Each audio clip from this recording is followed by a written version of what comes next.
আমাদের মাঝে এসে উপস্থিত হয়েছেন আমাদের আজকের এই মাহফিলের সম্মানিত প্রধান আলোচক। আমরা একটু তাকবীরের মাধ্যমে হুজুরকে স্বাগত জানাবো। নারায়ে তাকবীর, আল্লাহু আকবার, লিল্লাহি তাকবীর, আল্লাহু আকবার। প্রধান অতিথির আগমন, শুভেচ্ছা স্বাগতম, শুভেচ্ছা স্বাগতম। অতিথির আগমন, মাহফিল আয়োজক কমিটির পক্ষ থেকে লাল গোলাপ শুভেচ্ছা, লাল গোলাপ শুভেচ্ছা, লাল গোলাপ শুভেচ্ছা।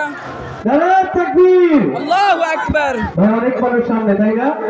জি অনেক মানুষটা ভাই কথা বলতে হবে। জি। ইসলাম কি সংখ্যার জোরে জয়লাভ করে নাকি ইমানের শক্তিতে? ইমানের শক্তিতে, সকলে বলেন না ভাই, সংখ্যার জোরে নাকি ইমানের শক্তিতে? ইমানের শক্তিতে। ইমান আছে। জি আজকে তাকবীর হবে, তাকবীরের মাধ্যমে প্রমাণ করে দিব যে মিরপুরের মানুষ ইসলামের জন্য জীবন দিতে পারে, ঠিক কিনা? জি মিরপুরের মানুষ কোরআনের জন্য জীবন দিতে পারে, ঠিক কিনা?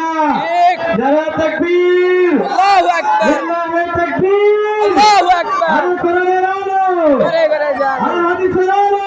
ঘরে ঘরে যান। দিন ইসলাম, দিন ইসলাম, জিন্দাবাদ, জিন্দাবাদ, জিন্দাবাদ। ফিলিস্তান, ফিলিস্তান। কোরআন হাদিস যেখানে, আমরা আছি সেখানে, আমরা আছি সেখানে। কোরআন হাদিস যেখানে। নারায়ে তাকবীর। আল্লাহু আকবার।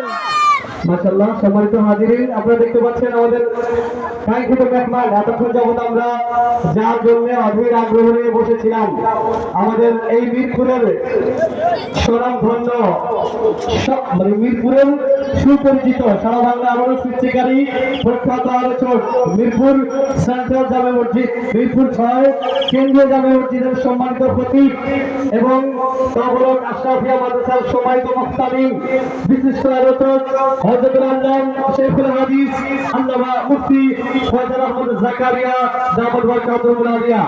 এই পর্যায়ে আমাদের সামনে কোরআন হাদিসের আলোকে গুরুত্বপূর্ণ আলোচনা পেশ করবেন আজকের এই মহতী মাহফিলের সম্মানিত প্রধান আলোচক, বিশিষ্ট আলেম শেখুল হাদিস আল্লামা মুফতি ফয়সাল আহমদ জাকারিয়া দামাত বরকাতুহুল আলিয়া। আমি হুজুরকে তিনার মূল্যবান নসিহত পেশ করার জন্য সবিনয় অনুরোধ করছি।